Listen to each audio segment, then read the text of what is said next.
পদ্মের পরীক্ষা শুরু হয়েছে 4 দিন হলো। এর মাঝে দুটো পরীক্ষাও শেষ। খুব মনোযোগ দিয়ে পড়াশোনা করছে, কারণ ইঝান প্রতি রাতে কল দিয়ে হুমকি দেয় যদি কোনো সাবজেক্টে 80+ নাম্বার ছুটে যায় তাহলে ইঝান তাকে আর বাসায় নেবে না। জানে এগুলো মজা করে বলে, তাও নিজের মান সম্মান শ্বশুরবাড়ির কাছে রাখার জন্য ভালো করে পড়াশোনা করে। একটা মানসম্মত রেজাল্ট করা লাগবে, যে করেই হোক। রোববার গণিত পরীক্ষা, সেই হিসাবে পদ্ম দিন রাত অঙ্ক নিয়ে বসে আছে। এই এক বিষয়ে যেটাতে পদ্ম খুবই দুর্বল, শত মন দিয়ে চেষ্টা করলেও পারে না। পদ্ম পড়ার টেবিলে বসে আছে, তার মাথা আর কাজ করছে না। এই সাবজেক্টটা নিয়ে আর পারে না। ইঝান কল করেছে। পদ্ম পড়ার টেবিল থেকে উঠে গিয়ে কলটা রিসিভ করলো। ইঝান শান্ত কণ্ঠে বলল, কি করছো পদ্মফুল? পদ্ম চিন্তিত হয়ে বলল, আমার আর ভালো লাগছে না, এত চিন্তা মাথায় নিতে পারছি না। পদ্মের কথা ইঝান ভুরু কুঁচকালো। কি এমন হয়েছে যে এমন কথা বলছো? কি হয়েছে বলবে তো? না বললে কিভাবে বুঝবো? আমি অঙ্ক পারছি না। আপনি তো আমাকে বলে দিয়েছেন যে প্রতি বিষয়ে 80-র ওপরে নাম্বার থাকতে হবে।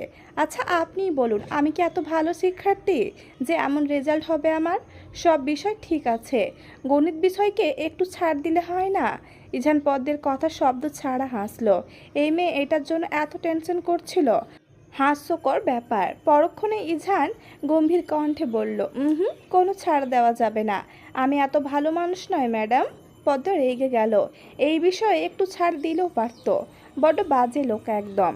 আপনাকে কে বলেছে আপনি ভালো মানুষ? পচা লোক। আপনি মোটেও ভালো মানুষ নন। ইঝান এবার শব্দ করে হাসলো। ইঝানের হাসির শব্দ শুনে পদ্মের রাগ নিমিষেই চলে গেল। সেও হাসছে।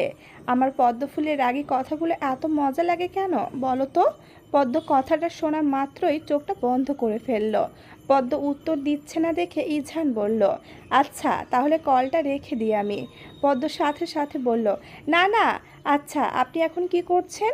এক জায়গায় দাঁড়িয়ে আছি, যেখানে একজনের পারমিশন ছাড়া ভেতরে যাব না। পদ্ম কথাটা বুঝলো না।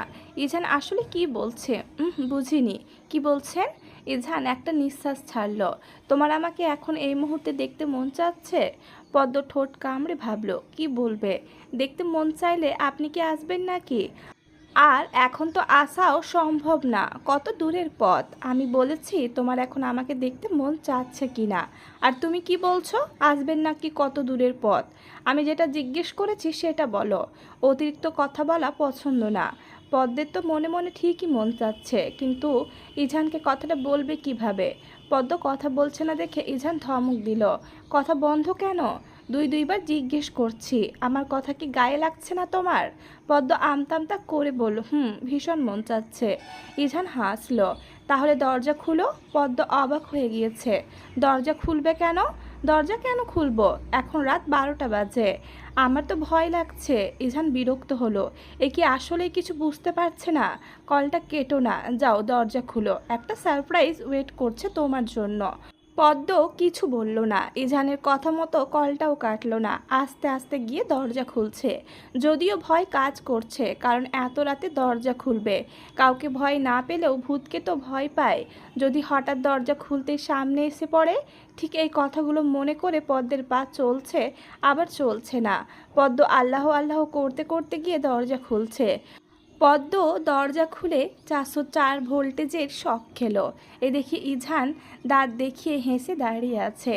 পদ্ম অবাক হয়ে পেছনে ফিরল। ভেবেছে এটা মিথ্যা। আবার ইঝানের দিকে ফিরে তাকালো। এটা স্বপ্ন নয় তো? তাড়াতাড়ি নিজের হাতে একটা চিমটি কাটলো। না, এটা স্বপ্ন নয়, আসলে ইঝান দাঁড়িয়ে আছে। পদ্মের রিয়াকশন দেখে ইঝান হাসছে। নিশ্চয়ই সে খুব বড় করে অবাক হয়েছে। ইঝান হেসে পদ্মকে জড়িয়ে ধরল। পদ্মের মাথায় হাত বুলিয়ে বলল, পদ্ম, আমি ইঝান, এত অবাক হওয়ার কিছু নেই। পদ্ম অবাক হয়ে তার কথা বন্ধ হয়ে গিয়েছে। সত্যি এটা আপনি তো? ইঝান হেসে দিল। হ্যাঁ আমি এটা। অবিশ্বাস্য, কিন্তু আপনি এখন এখানে কেন? ইঝান ভুরু কুঁচকালো। পদ্মকে ছেড়ে দিল। ওকে, তাহলে আমি চলে যাচ্ছি। পদ্মের চোখ বড় হয়ে গেল। এই না, যাবেন না। তাহলে এখন কি করব? পদ্ম ইঝানের হাত ধরল। ভেতরে আসুন। ইঝান পদ্মকে বলল দাঁড়াতে। সে নাকি গাড়ির চাবি রেখে আসছে। ইঝান চাবি নিয়ে আসছে, সাথে আরও কিছু ব্যাগও। পদ্ম ব্যাগগুলোর দিকে তাকালো। এগুলো কি? ইঝান ব্যাগগুলো রাখলো ভেতরে এনে। তোমার যে ডেঞ্জুরাস বোন আছে, বাবা রে, সে জানি কখন আবার কি বলে অপমান করে ফেলে। তার কথাগুলো খুবই জঘন্য। দুলাভাই হিসেবে একদিনও ভালো কথা বলেনি, এমনি দেখা হলে অপমান করে। এখন যদি জানে খালি হাতে শ্বশুর বাড়িতে এসেছি, আমার ইজ্জত পানি পানি করে দিবে। পদ্ম হেসে দিল ইজানের কথা শুনে। এই দুই মানুষের কখনো মিল হয়নি, ভবিষ্যতে হবে কি না সন্দেহ আছে। আচ্ছা, এগুলো এখানে থাকুক, আপনি ভেতরে যান, আমি আসছি। কোথায় যাবে? শোনো, কাউকে এখন বলার দরকার নেই, সবাই ঘুমে আছে। যদি বলেছো তো তাহলে আমি চলে যাব কিন্তু। আচ্ছা, বলবো না, কিন্তু আপনি কিছু খাবেন না? আমি খেয়ে এসেছি, রুমে চলো এখন। পদ্ম ইঝানের সাথে রুমে আসলো। ইঝান ওয়াশরুমে গেল ফ্রেশ হতে। এই ফাঁকে পদ্ম ইঝানের জন্য 1 কাপ চা বানিয়ে নিয়ে আসলো। বলেছে খেয়ে আসছে, তাই বলে এখন কি তাকে কিছু খেতে দিবে না নাকি? এই জন্য চা বানিয়ে আনলো। পদ্ম চা এত বেশি পছন্দ করে না, তাই আর নিজের জন্য বানালো না। ইঝান শার্ট চেঞ্জ করে এখন টি শার্ট পরেছে। দেখে মনে হচ্ছে গোসল করেছে, কারণ চুল থেকে বিন্দু বিন্দু পানি গড়িয়ে পড়ছে। আপনি গোসল করেছেন? ইঝান মাথা নাড়ল। পদ্ম ইঝানের সামনে চা নিয়ে দাঁড়ালো। চা বানিয়েছো কেন? আপনাকে কি না খাইয়ে রাখবো নাকি? চা খেলে আমার পেট ভরবে বলে তোমার মনে হয়? পদ্ম অসহায় দৃষ্টিতে তাকালো ইঝানের দিকে। আপনি না খেয়ে এসেছেন? ইঝান পদ্মের অধরে হাত রাখলো। আমার মন তো অন্য কিছু খেতে মন চাচ্ছে। পদ্ম সরে আসলো ইঝানের থেকে। দেখুন, এখন এসব ভালো লাগছে না, আপনি চা খান, দাও। ইঝান চাটা মুখে দিয়ে চেহারাটা বিকৃত করে ফেললো। পদ্ম ভড়কে গেল। চা মনে হয় ভালো হয়নি। ভালো হয়নি? চিনি দাওনি তো একটুও। বিশ্বাস না হলে খেয়ে দেখো। পদ্ম খেলো, ঠিকই তো, চিনি দিইনি। একদম পানির মতো লাগছে চাটা। পদ্ম ইছানের হাত থেকে চায়ের কাপটা নিয়ে নিল। থাক, আপনারা চা খেতে হবে না, আপনি ঘুমিয়ে পড়ুন। জার্নি করে এসেছেন। ইঝান তার হাত দিয়ে সামনে চুলগুলো পেছনে নিল। তোমার না ম্যাথে প্রবলেম? চলো দেখি কোথায় প্রবলেম। এখন অঙ্ক করব না। ইঝান ধমক দিল, করতে হবে। ইঝান পদ্মের হাত ধরে টেনে এনে টেবিলে বসালো। পদ্মের পাশের চেয়ার টেনে নিজেও বসলো। ইঝান পদ্মের এই অবস্থা দেখে যা বুঝলো, সে কিছুই পারে না।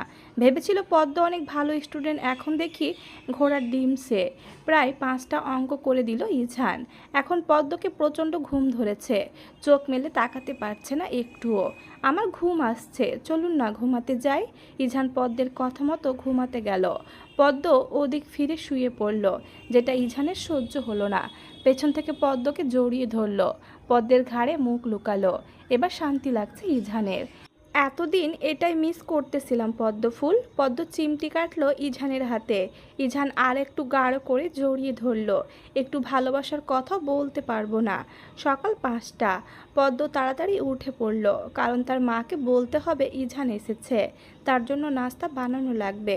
এখন যদি না বলে তাহলে তার মা তাকে ইচ্ছে মতো বকবে। পদ্ম আস্তে করে ইঝানের হাত এক পাশে রাখলো, হাত দিয়ে চুলে খোপা করে দরজা খুলে বেরিয়ে গেল। রুবিনা খাতুন খুব রাগ করলেন, কারণ কেন তাকে কিছু বলা হয়নি। আরও ইঝানও কিছু খায়নি শুনে তিনি পদ্মকে 1000টা বকা দিলেন। রুবিনা খাতুন এখন ইঝানের জন্য নাস্তা বানাচ্ছে। পদ্ম তার মায়ের পাশে বসে আছে। 9টা। পদ্ম ইঝানকে ঘুম থেকে ওঠানোর জন্য রুমে আসলো। ইঝান আগেই উঠে বসে আছে, ফোন নিয়ে ঘাটাঘাটি করছে। পদ্ম ঠিক ইঝানের সোজাসুজি দাঁড়ালো। ফ্রেশ হয়েছেন? তুমি কোথায় ছিলে এতক্ষণ? ঘুম থেকে উঠে পাইনি কেন তোমায়? আমি মায়ের কাছে গিয়েছিলাম, মা খুব বকেছে, কেন জানায়নি। আচ্ছা, খেতে আসুন এখন, আগে তো স্পেশাল কিছু পাই তারপর খাবো। স্পেশাল কিছু কি আবার? তুমি এত বোকা কেন পদ্মফুল? আমার মনের ভাষা বুঝতে পারো না? কেন তুমি বড় হলে না? ইঝান পদ্মকে টেনে তার কোলে বসালো। পদ্ম হকচকিয়ে গেল। পদ্মের গালে সুন্দর করে চুমু বসিয়ে দিল। পদ্ম ইঝানের হাত খামচে ধরল। তাদের এই মুহূর্তে পুষ্পের আগমন ঘটল। আপু, মা ডাকছে। দুর্ভাগ্যবশত পুষ্প দেখে ফেলল। সাথে সাথে পুষ্প ওদিক ফিরে গেল। ছি ছি, কি দেখে ফেললাম। পদ্ম জোর করে ইছানের থেকে নিজেকে ছাড়িয়ে নিয়েছে। ইস, এমনটা না হলেও পারতো। এখন পুষ্পের সামনে মুখ দেখাবে কি করে? ইছান শান্ত কণ্ঠে বলল, ছি ছি করো না, দোষটা তোমারই ছিল। তুমি ভুল সময়ে এসে পড়েছ। এগুলো আবার কারো কাছে বলতে যেও না। ইছান পুষ্পকে তার গাড়ি দিয়ে ইচ্ছে মতো ঘুরিয়েছে। এখন পুষ্পের কোনো রাগ নেই ইছানের প্রতি, বরং ইছান যদি গ্রামে আসে তাহলে সবচেয়ে বেশি পুষ্পই খুশি হয়। দেখতে দেখতে পদ্মের পরীক্ষাও শেষ হয়ে গেল। আজ সে আবারও ঢাকা শহরে দ্বিতীয়বারের মতো পা রাখবে। এ যেন এক অদ্ভুত অনুভূতি। প্রথমবার যেমন লেগেছিল এবারও ঠিক ওরকমই লাগছে। পদ্ম তার ব্যাগ গোছাচ্ছে আর মুচকি মুচকি হাসছে। পদ্মের হাসি দেখে পুষ্পের রাগ হলো ভীষণ। পদ্ম চলে যাবে দেখে সে মন খারাপ করে বসে আছে, আর এই দিকে পদ্ম হেসেই যাচ্ছে। এক প্রকার রাগ হয়ে পুষ্প পদ্মের সাথে কথা বলছে না। রুবিনা খাতুনেরও মনটা খুব খারাপ হয়ে আছে। তার মেয়ে এতদিন ছিল, আজ চলে যাবে। পদ্ম এবারও গ্রাম থেকে আসার সময় কান্না করেছে, যেটা দেখে ইছান খুব বিরক্ত হয়েছে। এখনও গাড়িতে বসে ক্রমাগত চোখের পানি ফেলছে। তোমার আসলে সমস্যা কি বলো তো? পদ্ম ইছানের দিকে তাকালো। কোন সমস্যার কথা বলছেন? এই যে তুমি গ্রামে যাওয়ার সময় কাঁদো, আবার আসার সময়ও ঠিক একই কাজ করো, সেটাই জিজ্ঞেস করছি। তোমার সমস্যাটা আসলে কোন জায়গায়? পদ্ম মুখ ফিরিয়ে নিল। সমস্যা মানে কি সে জানে না। গ্রাম থেকে চলে আসার পর যে তার কষ্ট হচ্ছে, সবসময় উল্টাপাল্টা কথা শুধু। কথা বলছো না কেন? কি বলবো আমি? যদি বলতেই না পারো তাহলে কাঁদবে না। মেয়ে মানুষ এত কাঁদতে পারে তোমাকে না দেখলে জানতামই না। যদি আর একবার কাঁদো তাহলে তোমাকে এখানেই রেখে আমি চলে যাব। পদ্ম কিছু বলল না, মাথাটা হেলিয়ে দিল সিটে। চোখ জ্বলছে, একটু ঘুমালে ভালো হতো। পদ্ম ঘুমিয়ে গেল। অনেকক্ষণ পদ্মের পাশ থেকে কোনো সারা শব্দ আসছে না বলে ইঝান পদ্মের দিকে তাকালো। পদ্ম ঘুমাচ্ছে দেখে ইঝান মনে মনে বলল, সারাদিন কাঁদবে আর ঘুমাবে, এই কাজ তার। ইঝান পদ্মকে নিয়ে শেখ ভিলায় আসলো। এখানে কিন্তু আজ থাকবে না। হঠাৎ ইঝানের মন চাচ্ছিল তার মা বাবার সাথে পদ্মের দেখা করানোর দরকার আছে। তার ওপর ইজনিয়া বলেছিল পদ্মের পরীক্ষা শেষ হলে পদ্মকে নিয়ে সর্বপ্রথম যেন এখানেই আসে। পদ্ম ইঝানের আগে তড়ি ঘড়ি করে বাসার কলিং বেল চাপ দিল। ইজনিয়া দরজা খুলল। পদ্মকে দেখে সুন্দর করে হাসি দিল। কেমন আছো ভাবি? ভালো আছি আপু, তুমি কেমন আছো? আমিও ভালো আছি। তাদের দুইজনের আলাপে ইঝান আসলো। তার মেজাজটা চটে গিয়েছে। দরজার সামনে দাঁড়িয়ে আবার কিসের কথা? ভেতরে গিয়েও তো কথা বলতে পারো। ইজনিয়া, সর সামনে থেকে। তুই যেভাবে দাঁড়িয়ে আছিস মনে হচ্ছে আমাদের ভেতরে ঢুকতে দিবি না। আর এখানে দাঁড়িয়ে কিসের কথা? ইজনিয়া সরে আসলো। ইঝান দ্রুত পায়ে উঠে ওপরে নিজের রুমে চলে গেল। পদ্ম ইজনিয়ার সাথে কথা বলতে বলতে মুনিরা শেখের কাছে যাচ্ছে। মুনিরা শেখ পদ্মকে জড়িয়ে ধরল। কেমন আছো পদ্ম? ভালো আছি মা, আপনি কেমন আছেন? বাবা কি বাসায় নেই? মুনিরা শেখ হাসলো। আমিও ভালো আছি। না সে কি আর বাসায় থাকে বলো? আচ্ছা তুমি এত দূর থেকে এসেছো, ফ্রেশ হতে যাও, পরে না হয় কথা বলা যাবে। পদ্ম রুমে আসলো। ইঝান রেডি হচ্ছে, হয়তো কোথাও যাবে। কোথাও যাচ্ছেন? একটু বাহিরে যাচ্ছি। কেন? সেটা আপাতত আপনার না জানলেও চলবে ম্যাডাম। যান, গিয়ে আগে ফ্রেশ হন। পদ্ম ফ্রেশ হতে চলে গেল। এই লোকের সাথে কথা বলাই বেকার। আসল কথা তো বলবে না, জানা আছে পদ্মের। পদ্ম এসে দেখে ইঝান এখনও বসে আছে। যাননি এখনও? ইঝান পদ্মের দিকে তাকালো। যাব, তোমার আসার জন্য ওয়েট করছিলাম। ও। ইঝান উঠে পদ্মের ভিজা চুলে হাত রাখলো। আসছি আমি, তুমি সাবধানে থেকো। পদ্ম মাথা নাড়ল। ইঝান চলে গিয়েছে। পদ্ম ইজনিয়ার রুমে আসলো, কারণ একা একা রুমে ভালো লাগছে না। একা কি থাকা যায় নাকি? পদ্ম ইজনিয়ার রুমের সামনে দাঁড়ালো। আপু আসবো? ইজনিয়া এতক্ষণ বই পড়ছিল। পদ্মের ডাকে মাথা তুলে তাকালো। ও ভাবি তুমি? জি আপু। আরে আসো আসো, বাইরে দাঁড়িয়ে আছো কেন? পদ্ম ইজনিয়ার সোজাসুজি বসলো। বই পড়ছিলে আপু? ইজনিয়া হেসে উত্তর দিল, নিজের মেন সাবজেক্টগুলো পড়ে শেষ করতে পারি না, কিন্তু এই উপন্যাসের বই ছাড়াও আবার থাকতে পারি না, অভ্যাস হয়ে গিয়েছে। আপু তুমি না মেডিকেলে পড়ছো, তুমিও কি তার মতো ডাক্তার হবে? ভাইয়ের বোন যদি ভাইয়ের মতো না হয় তাহলে তো আর মান সম্মান থাকবে না। তবে ভাইয়ার মতো এত ভালো স্টুডেন্ট না, আবার খারাপও না। ও আচ্ছা, আপু উনি কি অনেক ভালো স্টুডেন্ট ছিলেন? হ্যাঁ ভাইয়া তো মেডিসিন স্পেশালিস্ট। যারা মেডিসিন স্পেশালিস্ট হয় তারা সব রোগের ওষুধ দিতে পারে। আচ্ছা, যারা এমনি ডাক্তার তারা কি সব রোগের ওষুধ দিতে পারে না? যে যেটা নিয়ে পড়াশোনা করে, মানে যার এসসিপিএস যেটা, সে সেই বিষয়েই ডক্টর, বুঝেছো? ও, তাহলে ইছান ভাইয়া তো অনেক ভালো স্টুডেন্ট। তুমি তো তাও মেডিকেলে পড়ছো, আমি তো সেটাও পারবো না। মাথায় নেই কিছু? ইজনিয়া হাসছে পদ্মের কথা শুনে। তুমিও তাহলে ভাইয়াকে ভাইয়া ডাকা শুরু করেছো? পদ্ম মুচকি মুচকি হাসছে। ইছানকে একবার ভাইয়া বললে কি যে শান্তি লাগতো তার। ইস, একদিন সে ভাইয়া বলেই ছাড়বে। আচ্ছা পদ্ম, যখন ভাইয়া বলবে তখন ইঝানের চেহারাটা ঠিক কেমন দেখতে হবে? নিশ্চয় ইঝান রেগে যাবে পদ্মের কথা শুনে। ইঝানকে রাগানোর একমাত্র উপায় পেয়ে গিয়েছে। অনেকক্ষণ ইজনি আর পদ্ম কথা বলল। এক সময় পদ্মের ঘুম চলে এসেছে। পদ্ম ইজনিয়ার রুমে ঘুমিয়ে গেল। পদ্মের ঘুম ভাঙল যখন একটু আধটু সন্ধ্যা হয়ে এসেছে। বাসায় অনেক মানুষের আওয়াজ শোনা যাচ্ছে। পদ্ম তড়ি ঘড়ি করে ঘুম থেকে উঠল। ইজনিয়া নেই রুমে। ইজনিয়ার রুমের পাশ দিয়ে একটা বাচ্চা ছেলে দৌড় দিয়ে যাচ্ছে। পদ্ম চোখ বড় বড় করে তাকিয়ে আছে। এই ছেলে আবার কোথায় থেকে এসেছে? কখনো এই বাসায় দেখেনি এই বাচ্চাকে। পদ্ম হড়বড় করে উঠে ছেলেটাকে ধরল। তুমি কে? এখানে এসেছো কিভাবে? বাচ্চাটা ভয় পেল পদ্মকে দেখে। ছাড়ো আমালে। পদ্ম আবারও বাচ্চাটার হাত চেপে ধরে বলল, আগে বলো এখানে কিভাবে এসেছো? কার সাথে এসেছো? তোমাকে আগে আমি দেখিনি কেন? বাচ্চাটার পদ্মের হাতে খুব জোরে কামড় বসালো। পদ্ম মুখ খিচে আছে। ছোট হলে কি হবে, দাঁতের যে পাওয়ার! পদ্মের হাতে একদম দাগ বসে গেল। পদ্ম যেহেতু ফর্সা বেশি, তাই সাথে সাথে জায়গাটা লাল হয়ে গেল। কামড় দিচ্ছ, দাও, তাও ছাড়বো না তোমাকে। বাচ্চাটা পদ্মকে ছেড়ে দিল। আমার মাম্মালের মালির বাসায় এসেছি। বাচ্চাটার কথা পদ্মের বোধগম্য হলো না। কি যে বলছে এই ছেলে! এই দেখি কথাও বলতে পারে না। আমাল সামাল কি বলছে! বাবারে কি সব বলছো, তোমাকে ধরে রেখে লাভ নেই। যাও, দৌড় দাও। পদ্ম বেসিনে এসে মুখ ধুচ্ছিল। বাচ্চাটার দেওয়া কামড় দেখছে। কি ভয়ঙ্কর ছেলে! একেবারে কামড়ে লাল করে দিয়েছে।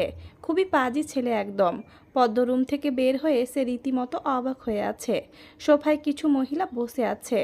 পদ্ম এখনো বুঝলো না এরা কিভাবে এসেছে এখানে, আর কেনই বা এসেছে।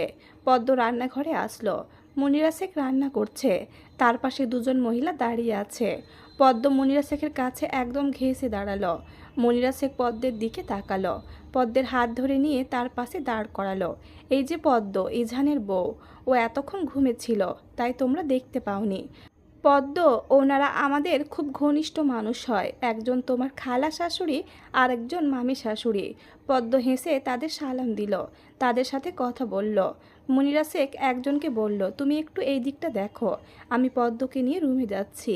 এতপর মনিরা শেখ পদ্মকে নিয়ে তার রুমে আসলো। একটা সুন্দর কালো কাতান শাড়ি বের করে দিল পদ্মকে। এটা পরে নিও, বুঝেছ? অনেক মানুষ আসছে, আরও আসবে। তাড়াতাড়ি পরে নিচে আসো। পদ্ম শাড়িটার দিকে তাকালো। কেন শাড়ি পরবে মা? আমি শাড়ি পরবো কেন? আজ ইঝানের জন্মদিন। পরশুদিন রাতে ইঝান শাড়িটা আমার কাছে এনে দিয়েছে আর বলেছে ওর জন্মদিনের দিন যেন তুমি এটা পরো। পদ্ম অবাক হয়ে গিয়েছে। আজ ইঝানের জন্মদিন, অথচ ইঝান একবারও তাকে বলেনি। এতটাই পর ভাবে ইঝান। তার প্রতি প্রচুর অভিমান জন্মালো পদ্মের ক্ষুদ্র মনে। ওনার জন্মদিন? হ্যাঁ। আচ্ছা, তুমি শাড়ি পরে রেডি হয়ে নিচে এসো। ইঝান কিছুক্ষণ পর চলে আসবে। সাথে ওর হসপিটালের অনেক লোকজনও আসবে। আমি নিচে যাই, অনেক কাজ পড়ে রয়েছে। পদ্ম বসে রইল। ইঝান একবার বলতেই পারতো আজ তার জন্মদিন, একবারও বলেনি। আজ আসুক, একটুও কথা বলবে না। দিন দিন বেশি বাজে হচ্ছে লোকটা। পদ্মের মনে শুধু একটাই দুঃখ, কেন ইঝান তাকে কিছু বলল না। সব মানুষ জানে, অথচ তার বউকেই বলেনি। আবার বলে ভালোবাসি, একটুও ভালোবাসে না। যদি বাসতো তাহলে ঠিকই বলতো। পদ্মর আগে শাড়িটা নিচে ফেলে দিল। বেশ কিছু সময় বাদে শাড়িটা নিয়ে ইঝানের রুমে আসলো। যেহেতু মুনিরা শেখ বলেছেন শাড়ি পরতে, তাই অনিচ্ছা থাকা সত্ত্বেও শাড়ি পরল। আর তার সেই জাতীয় সাজ, চুলে খোপা করা, চোখে কাজল দেওয়া, আর ঠোঁটে একটু লিপস্টিক দিল। পদ্ম আয়নায় দেখে নিজেকে নিজেই বলছে, না, খারাপ লাগছে না তো, ভালোই লাগছে। কালো শাড়িতেও মানিয়েছে তাকে। ইঝান বাসায় আসলো। পদ্মের সাথে অনেকবার চোখাচোখি হয়েছিল, কিন্তু পদ্মকে যতবারই ইশারা করে তার কাছে যেতে পদ্ম ততবারই মুখ ফিরিয়ে নিয়েছে। যতই যা হোক আজকে ইজানের সাথে একটাও কথা বলবে না। ভালো কথা বললেও সে আজ গলবে না, পাথরের ন্যায় শক্ত হয়ে থাকবে। পদ্ম সবার সাথে হেসে হেসে কথা বলছে, শুধু ইজানের সাথেই বলছে না। এরকম কাহিনী বুঝছে না সে। ইজান কেক কাটবে, এখন তার আত্মীয় স্বজন সবাই দাঁড়িয়ে আছে তার পাশে, কিন্তু তার বউ একদম দূরে দাঁড়িয়ে আছে। ইজান পদ্মের সামনে এসে দাঁড়ালো। পদ্ম মুখটা ফিরিয়ে নিল। মান অভিমান পরে করো, এখন চলো, তোমাকে ছাড়া আমি কেক কাটবো না। পদ্মকে জোর করে ইজান তার পাশে দাঁড় করালো। পদ্ম বেশি অভদ্রতা দেখায়নি, কারণ সবাই কি না কি ভাববে। সবাই আস্তে আস্তে বাসায় চলে গেল। রাত 1টা বেজে গিয়েছে সব শেষ হতে। তাই ইজান আর পদ্মকে নিয়ে তার ফ্ল্যাটে গেল না, এখানেই থেকে গেল। ইজান বসে বসে ওয়েট করছে কখন পদ্ম আসবে। সব কাজ শেষ করে পদ্মের আসতে অনেক সময় লেগে গেল। পদ্ম রুমে এসে ধূপ করে ওয়াশরুমে ঢুকে গেল, শাড়িটা চেঞ্জ করে আসলো। ইজান আর চোখে পদ্মকে দেখছে। ম্যাডাম যে হারে রেগে আছেন, এর রাগ ভাঙানো এত সহজ হবে বলে মনে হচ্ছে না। পদ্ম, এখানে আসো। পদ্ম যেন কথাটা শুনেও শুনল না। গলা থেকে স্বর্ণের চেনটা আয়নার সামনে দাঁড়িয়ে খুলছে। পদ্ম উত্তর দিচ্ছে না দেখে আবারও বলল, পদ্ম ফুল, আমার একমাত্র বউ, এখানে আসো। এবারও পদ্মের কোনো হেলদোল নেই। আগে থেকে ইজান এক কথা দুইবার রিপিট করা পছন্দ করে না, কিন্তু পদ্ম তো শুনছেই না। ইজান এবার ধমক দিল, পদ্ম এখানে আসো। যদি এই মুহূর্তে তুমি আমার সামনে না আসো, তাহলে আমি রুম থেকে বের হয়ে যাব। সারাত বাড়ি ফিরবো না। ইজানকে আর কখনো দেখতে পারবে না তুমি। পদ্মের মনটা ধক করে উঠল। তার সব রাগ দুঃখ বিসর্জন দিয়ে ইজানের সামনে দাঁড়ালো। ইজান পদ্মের চিবুক ধরে প্রশ্ন করল, এতক্ষণ যে ডেকেছি আসুনি কেন? কেন আসবো বলুন? আজ যে আপনার জন্মদিন, আমাকে বলেছেন? আমার মায়ের কাছে শুনতে হয়েছে। আপনি বললে কি খুব বেশি ক্ষতি হয়ে যেত? আমি তো আপনার কেউ না, আমাকে কেন বলবেন? ইজান শব্দ করে হাসলো। পদ্ম ইজানের দিকে তাকাচ্ছে, আবার চোখটা সরিয়ে ফেলছে। নিশ্চয় এখন এই লোকের হাসি দেখলে তার রাগটা নিমিষে উধাও হয়ে যাবে। এই জন্য আমার পদ্মফুল রেগে আছে। ইজানের চোখ হঠাৎ পদ্মের হাতে পড়ল। পদ্মের হাত এক জায়গায় লাল হয়ে আছে। কেন? দেখে তো মনে হচ্ছে কেউ কামড় দিয়েছে। মুহূর্তে ইজানের মেজাজটা চটে গেল। পদ্মের বাহুতে হাত দিল। তোমার হাতে কে কামড় দিয়েছে? আমি তো দিইনি। আমার আগে কে কামড় দিয়েছে তোমাকে? আর তুমি সেই দাগ নিয়ে ঘুরে বেড়াচ্ছ? কত বড় সাহস তোমার?